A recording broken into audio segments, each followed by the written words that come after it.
নমস্কার বন্ধুরা, আশা করি আপনারা সকলেই ভালো আছেন। আপনারা ভালো থাকলে আমিও ভালো থাকব। আজ আমাদের মাটির বাড়িটির ভাঙা হলো। বেশ কয়েকদিন হলো কিছু কিছু অংশ ছেড়ে ছেড়ে পড়ছিল। বাড়িটির বয়স খুব একটা বেশি না, ওই ধরুন 90 বছরের মতো। এই বাড়িতে কত স্মৃতি। হ্যাঁ গো বন্ধুরা, আজ থেকে 2012 সালের কথা বলছি। এই বাড়িতেই আমি বউ হয়ে গিয়েছিলাম।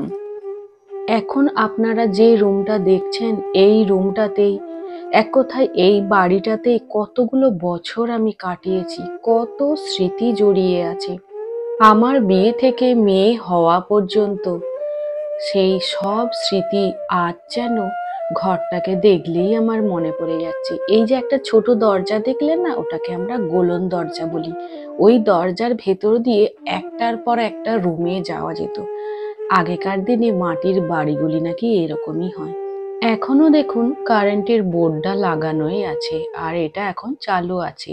এই রুমটা নাকি সব থেকে শেষে ভাঙা হবে, সেই জন্য এই রুমটা রেখে দেওয়া হয়েছে।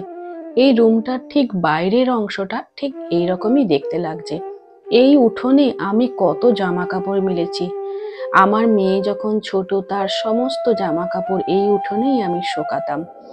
এর ওপরের দিকে মানে মাটির বাড়ির দোতলায় আরো দুটি রুম আছে, তেতলাটাও ছিল, মানে 3 তলা, সেটা ভেঙে ফেলেছে। এখন চলুন, এই গেটটা হচ্ছে মেন গেট। এই গেট দিয়েই আমি একদিন এই বাড়ির বউ হয়ে ঢুকেছি। আর ঢুকেই না আমাদের রান্না মেলা ছিল। উনুনগুলো দেখতে পাচ্ছেন, দাঁড়ান একটু পরে উনুনটা দেখাবো। এখন যে পাকার বাড়িটা দেখলেন, ওটা হচ্ছে আমার বড় ভাসুরের বাড়ি। আমার শাশুড়ি মার 2 ছেলে। বড় ভাসুরকে এই বাড়িটা দেওয়া হয়েছে, আর ছোট হচ্ছে আমার হাজবেন্ড।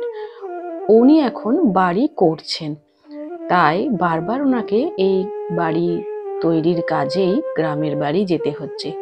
আর ভেতরের দিকেও দেখুন, এই মাটির বাড়িটার কথা বলছি, অনেক রুম ছিল।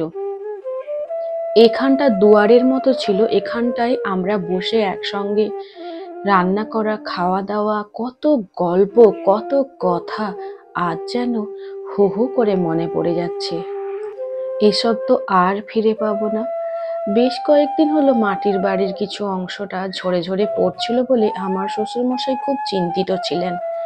যা হয় আর কি, বয়স্ক মানুষ, ওনার মনে এই ভয়টা বাসা বেঁধেছিল যে যদি পড়ে যায় তাহলে তো বাড়ির মানুষগুলি চাপা পড়ে যাবে। সেই জন্য কিছু মানুষ লাগিয়ে মাটির বাড়িটা ভাঙতে শুরু করে দিয়েছে। এখন আপনাদেরকে আরো একটি সুন্দর জিনিস দেখাবো। আমার শাশুড়ি মা কি করছে দেখুন। গরুর অনেক দুধ দেয় গো এখন, সেই দুধটা মেরে মেরে না চাছি বানাচ্ছে। এই চাছি উনি ওনার নাতনির জন্য পাঠাবে, মানে আমার মেয়ে অহনার জন্য। মায়েরা এরকমই হয়।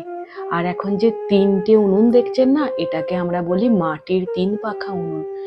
আমি এই উনুনে খুব ভালো রান্না করতে পারি গো।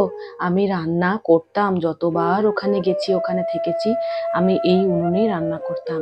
এক কথায় গ্যাসের থেকেও ভালো এই উনুনে রান্না করার অনেক সুবিধা গো, যারা করে তারাই জানে। মানে একসঙ্গে 3টে উনুনের মুখ আছে বলে আমরা এই উনুনগুলোকে 3 পাখার উনুন বলে থাকি।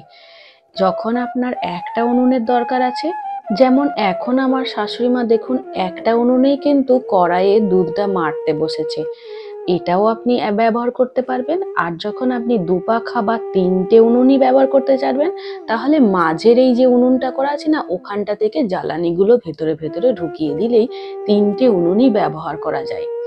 আর এই যে একটা লম্বা পাইপের মতো উপরের দিকে দেখছেন না, ওদিকে না ধোঁয়াটা একদম ওপরে নিয়ে গিয়ে ছড়িয়ে যায়।